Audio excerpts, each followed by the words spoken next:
Thank you. It's such a pleasure to be able to speak to you today. Just for the viewers who haven't seen, for the audiences who haven't seen the film yet, how would you describe Butterfly Don't Cry? Well, Don't Cry Butterfly is a dark comedy with a little bit of fantasy elements, a little bit dark, just a little bit, about a middle-aged woman who just finds out that her husband is having an affair.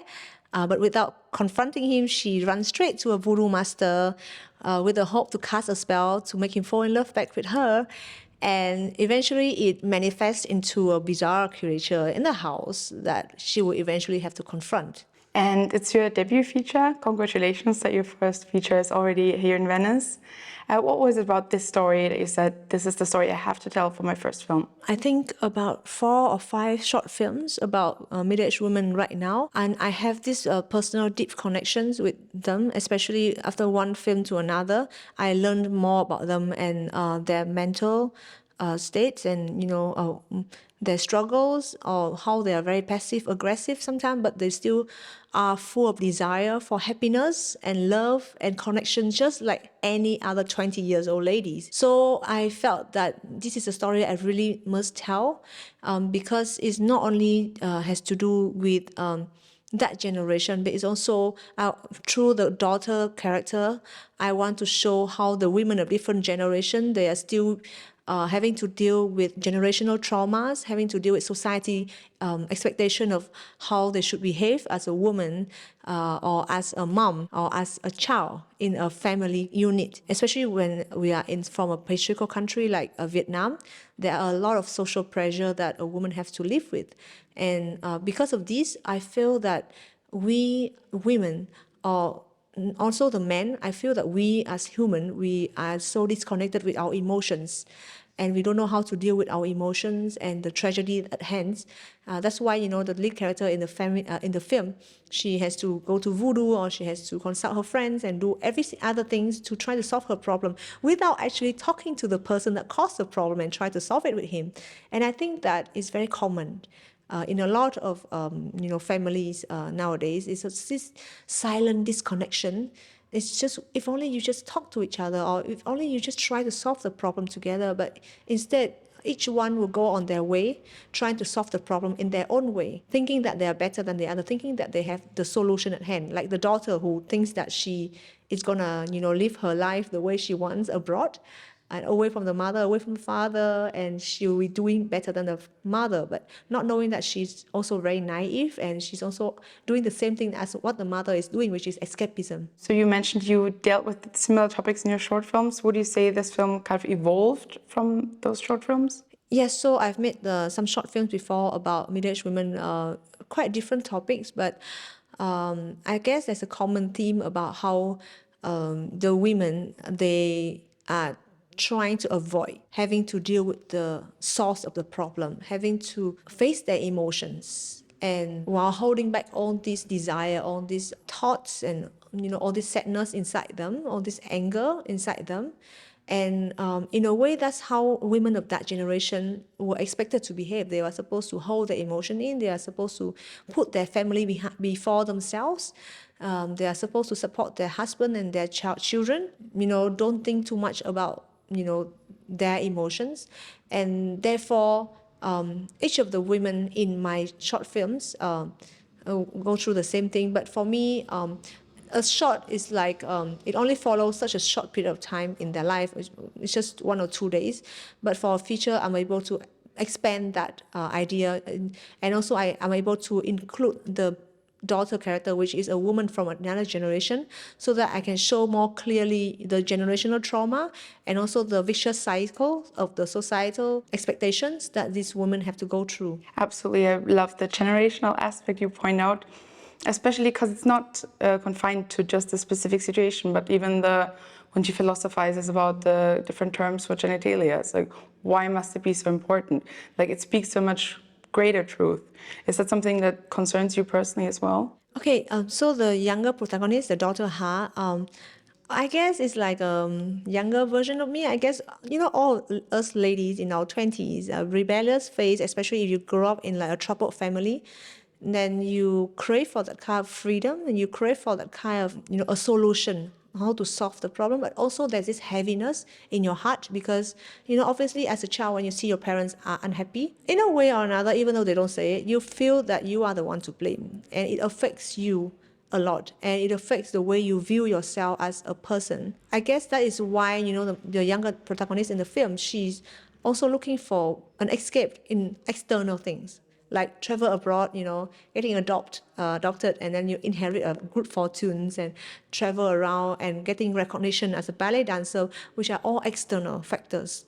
But neither her or the mother are looking inside themselves and asking, what is it that will solve these issues of our family? What is it that will bring our family back together? What is it that will make me truly happy?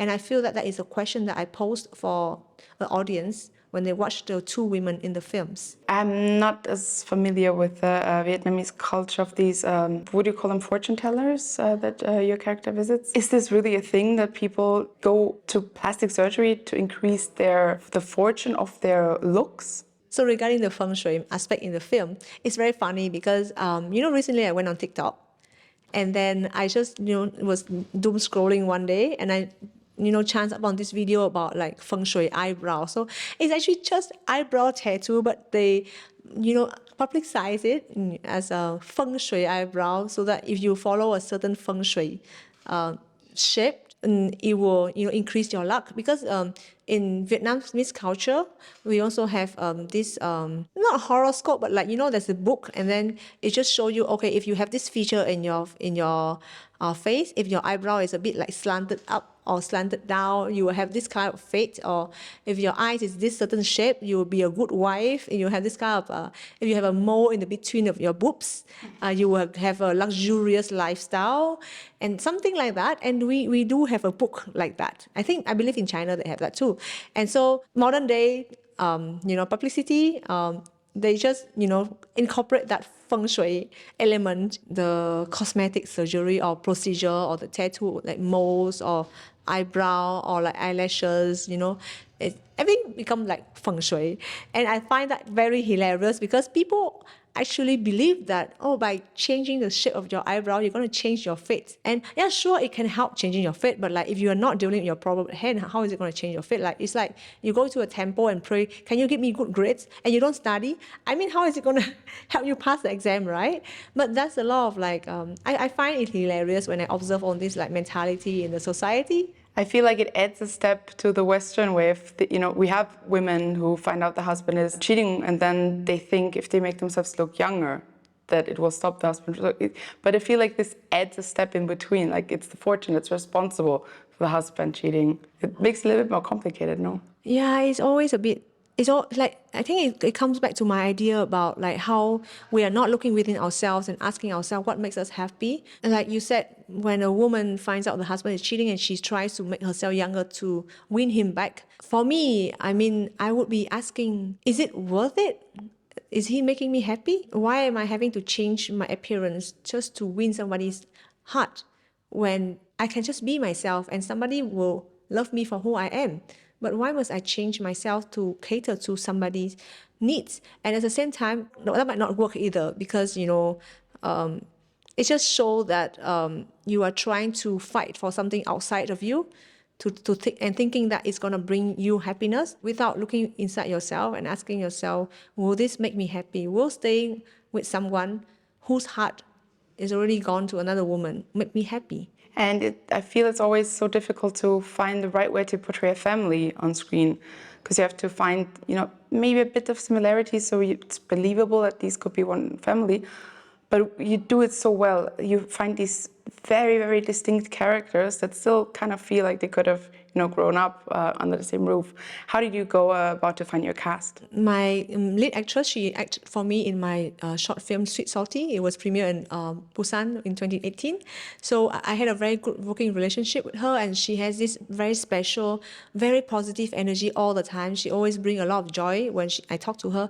But there's this, certain sense of sadness within her eyes and her expression that I'm always very curious to explore, and she's a good actress. Her husband, he is also a well-known choreographer. He's actually a contemporary dancer / actor in Vietnam. And I was actually looking for somebody a man in his 50s who is good looking and has this charm to him that indicate maybe this person is a romantic person that look for something emotional connection, which is something that in the film we don't see him having with his wife, and perhaps is why he's seeking for it outside.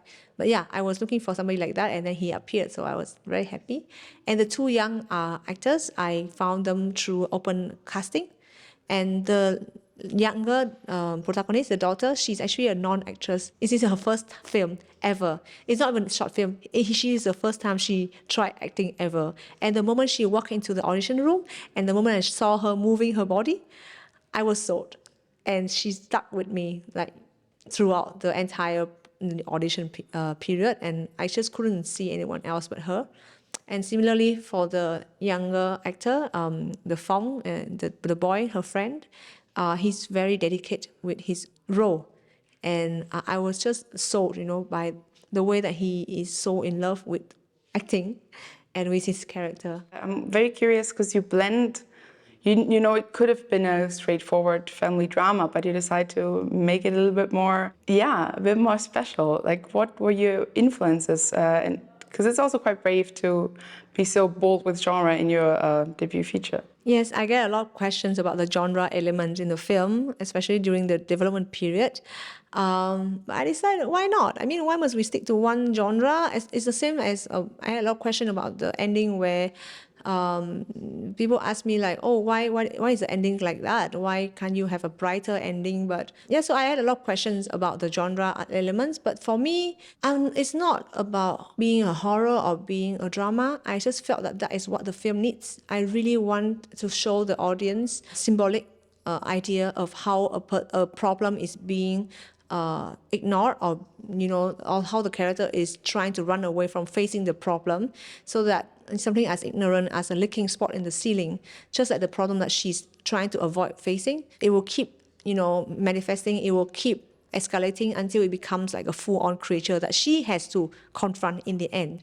And just like any problem that we have in our life that we refuse to face, right? So in the film, that's the elements that I used. Yeah. Thank you so much, and good luck with your film. Thank you so much.